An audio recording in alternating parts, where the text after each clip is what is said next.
Welcome to study गो जीनत। आज इस video में हम डिस्कस करेंगे चैप्टर नंबर 5 में बीएनएस के जो सेक्शंस रह गए हैं, यानी सेक्शन 88 से लेकर 92 तक, जो कि मिसकैरेज से रिलेटेड ऑफेंसेस के बारे में बात करते हैं।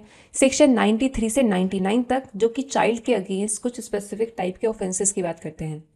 जो भी वीडियो में मैं आपको कंटेंट प्रोवाइड करती हूँ, उस कंटेंट के अगर आपको नोट्स परचेज करने हैं जो कि हार्ड कॉपी में अवेलेबल होंगे, उनको परचेज करने के लिए आप मुझे कांटेक्ट कर सकते हैं मेरे व्हाट्सएप नंबर पर, जो कि आपको स्क्रीन पर दिख ही रहा होगा। वीडियो को शुरू करने से पहले आप लोगों से मेरी रिक्वेस्ट है, मेरे चैनल को सब्सक्राइब कर दो, वीडियो को लाइक कर दो और अपने ज़रूरतमंद दोस्तों के साथ इस वीडियो को ज़रूर शेयर कर दो, ताकि वो भी अपने एग्जाम के प्रिपरेशन अच्छे से कर सके। ये बीएनएस का 11वां लेक्चर है और अगर आपको बाकी सारे लेक्चर चाहिए तो वो एक प्लेलिस्ट में मिल जाएंगे, उसकी लिंक डिस्क्रिप्शन में है।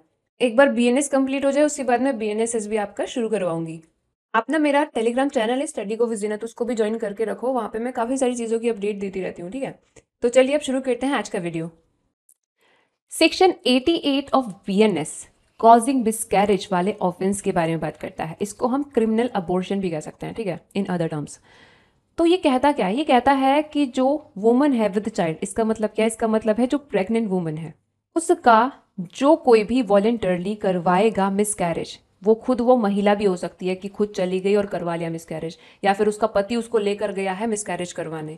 तो जो कोई भी महिला का करवाता है मिसकैरेज, वो लायबल होता है पनिशमेंट के लिए। कितनी? सिंपल और rigorous imprisonment up to 3 year, या फिर फाइन, या फिर बोथ। और अगर महिला है quick with child, quick with child का मतलब क्या है? ये जो फ्रेज है ये आपको सेक्शन 88 में भी मिलेगी, सेक्शन 89 में भी मिलेगी, 92 में भी मिलेगी। तीनों ही जगह क्विक विद चाइल्ड का मतलब होता है प्रेगनेंसी की वो एडवांस स्टेज जहां पर महिला फील कर सकती है फॉइटिस के मूवमेंट को। बोलते हैं ना ऐसा कि बच्चा लात मार रहा है, शायद ऐसा लग रहा है। तो जब महिला ऐसी है जो कि है क्विक विद चाइल्ड, उसका अगर मिसकैरेज करवाया गया है तो तब लायबिलिटी ज्यादा आएगी। तब पनिशमेंट जो होगी वो होगी सिंपल और rigorous imprisonment up to 7 years plus fine.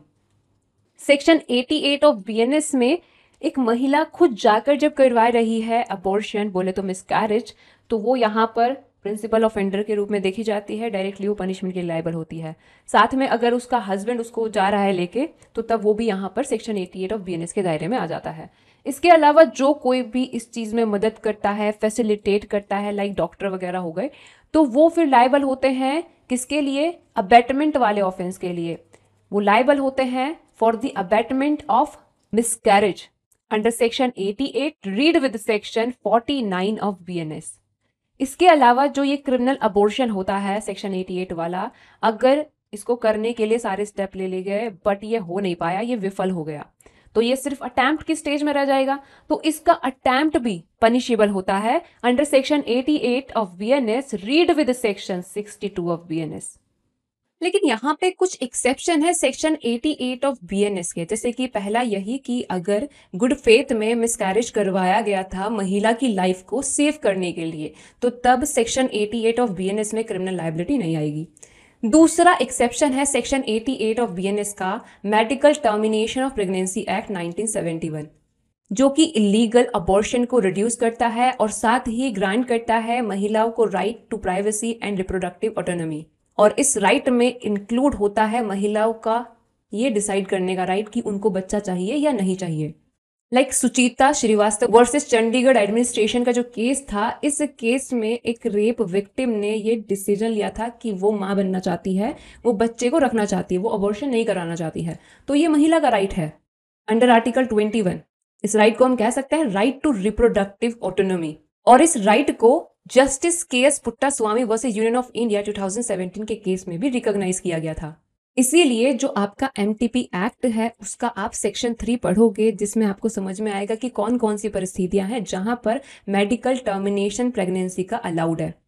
साथ ही आपको ये पता होना चाहिए कि 2021 में medical termination of pregnancy act में अमेंडमेंट किया गया था, जो कि लागू हुआ था 24 अप्रैल 2021 से।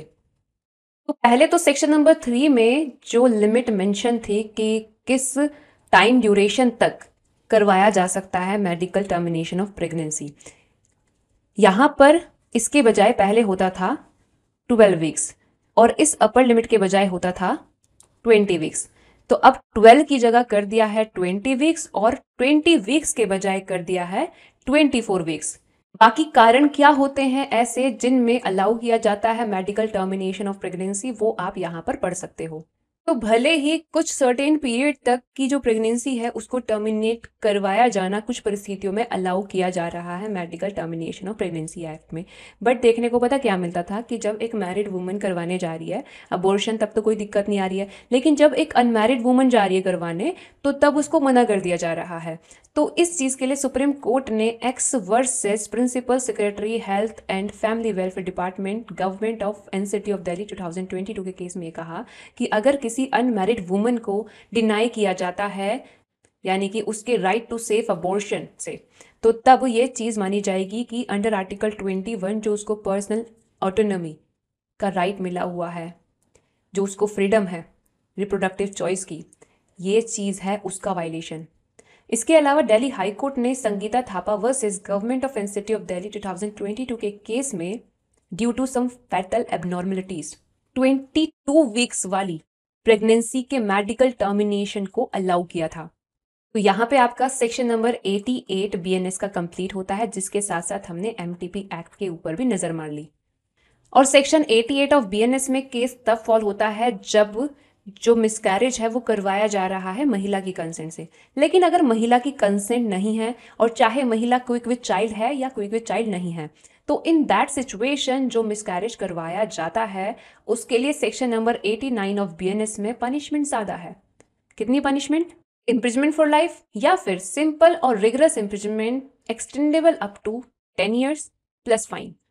सेक्शन 90 बीएनएस का ये कह रहा है कि अगर महिला का मिसकैरेज करवाने के लिए, जो कि प्रेग्नेंट लेडी है उसका मिसकैरेज करवाने के लिए अगर कोई एक्ट किया जाता है, लाइक जैसे कि उसको कोई मेडिसिन दी गई और उससे उस महिला की डेथ हो जाती है, फर्क नहीं पड़ता है कि ऑफेंडर ये जानता था या नहीं जानता था कि जो वो एक्ट कर रहा है, जो वो मेडिसिन खिला रहा है मिसकैरेज करवाने के लिए, उससे महिला की डेथ हो सकती है। तो तब अगर वो एक्ट किया गया था वुमन की कंसेंट से, वो मेडिसिन खिलाई गई थी वुमन की कंसेंट से वुमन को, तो तब जो इम्प्रिजमेंट है वो मिलेगी सिंपल और rigorous imprisonment up to 10 years plus fine.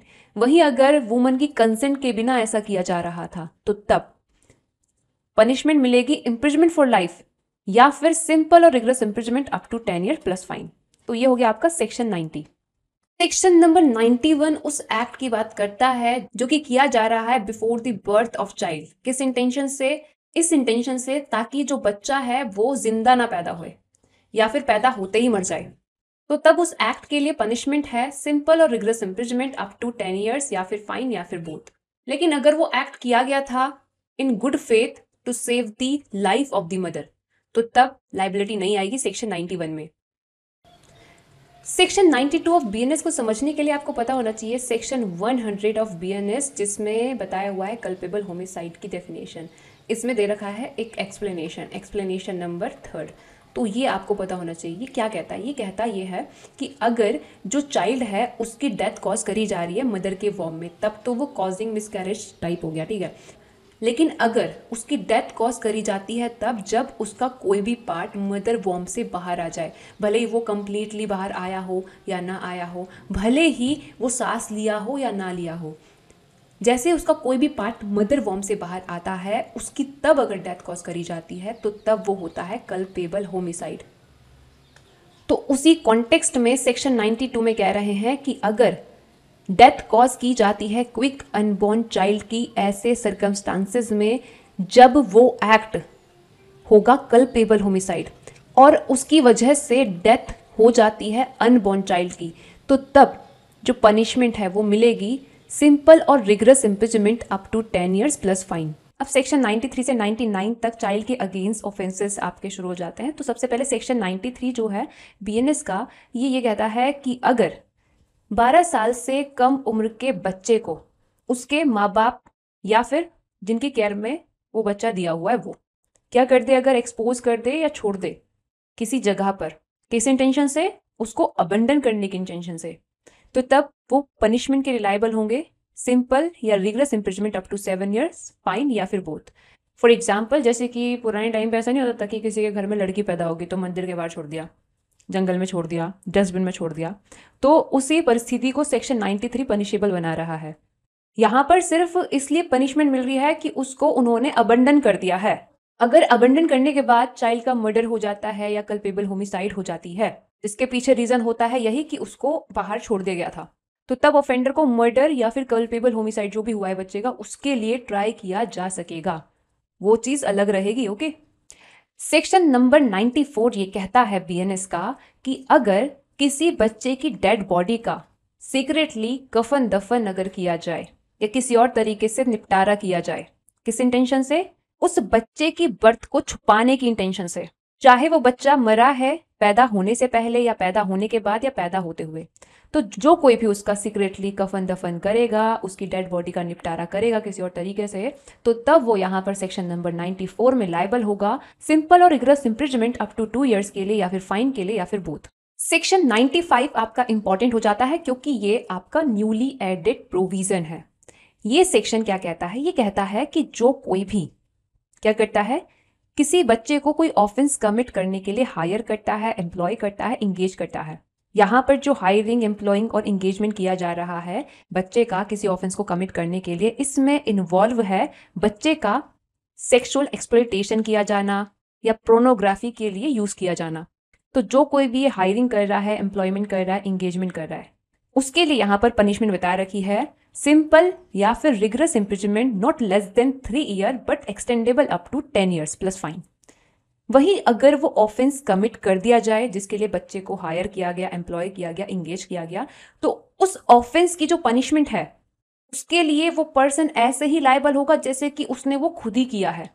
Section 96 BNS का चाइल्ड के प्रोक्योरेशन के बारे में बात करता है। ये कहता है कि अगर कोई भी किसी भी तरीके से अगर क्या करता है, किसी चाइल्ड को इंड्यूस करता है किसी पर्टिकुलर जगह से जाने के लिए कहीं पर, या फिर कोई पर्टिकुलर एक्ट करने के लिए जिसके पीछे उसका इंटेंशन होता है या फिर वो जानता है कि क्या हो सकता है, क्या चीज, कि उस बच्चे को फोर्स किया जाएगा या सिड्यूस किया जाएगा इलिसिट इंटरकॉर्स करने के लिए किसी अनदर पर्सन के साथ, तो जो कोई भी यहाँ पर ये चीज किया है उसके लिए लायबिलिटी आएगी पनिशमेंट की, imprisonment up to 10 years plus fine. Section 97 ये कहता है कि जो कोई भी 10 साल से कम उम्र के बच्चे को किडनैप या अबडक्ट करता है, किस इंटेंशन से? डिसऑनेस्टली कोई मूवेबल प्रॉपर्टी उसकी बॉडी से लेने की इंटेंशन से, तो तब वो लायबल होगा सिंपल या फिर rigorous imprisonment up to 7 years plus fine के लिए। सेक्शन 98 एंड 99 इन दोनों में चीज जो कॉमन है वो ये है कि मेंसरिया क्या है? मेंसरिया है इंटेंशन या फिर नॉलेज किस चीज की, कि जो चाइल्ड है उसको यूज किया जाएगा प्रोस्टिट्यूशन के लिए या फिर इलिसिट इंटरकॉर्स के लिए या किसी अनलॉफुल और इमोरल पर्पस के लिए। तो इस मेंसरिया के साथ जो कोई भी बेचता है, हायर पे देता है या किसी और तरीके से डिस्पोज ऑफ करता है किसी चाइल्ड को, तो वो लायबल होगा for the punishment with simple और rigorous imprisonment up to 10 years plus fine. वहीं सेक्शन 99 में जो कोई भी इस मेंसरिया से किसी बच्चे को खरीदता है या किसी और तरीके से उसका पोजेशन लेता है, तो वो लायबल होगा विद सिंपल और रिगरस इंप्रिजमेंट जो मिनिमम 7 years की होगी और एक्सटेंडेबल होगी up to 14 years plus fine. तो यहाँ पर आपके जो बीएनएस के चैप्टर नंबर 5 में छुटकर पुटकर प्रोविजन बचे हुए थे वो भी हो गए हैं। आई होप आपको ये समझ आ गए हो। कहीं पर भी कोई डाउट रहता है तो आप कमेंट सेक्शन में पूछ सकते हैं। बीएनएस के जो बाकी वीडियोस हैं आपको एक प्लेलिस्ट में मिल जाएंगे, उसके लिंक डिस्क्रिप्शन में है। अगर आपको बीएनएस के नोट्स परचेस करने हैं जो कि हार्ड कॉपी में अवेलेबल है, उनको परचेस करने के लिए आप मुझे मेरे कॉन्टैक्ट नंबर पर मैसेज कर सकते हो जो कि यहाँ पर आपको दिख ही रहा है स्क्रीन पर। वीडियो अगर अच्छा लगा है तो लाइक करना, चैनल को सब्सक्राइब करना और मेरा टेलीग्राम चैनल स्टडी को विज़ीनत उसको भी जरूर ज्वाइन कर लेना। अब मिलते हैं नेक्स्ट वीडियो में, तब तक के लिए tata and goodbye, take care.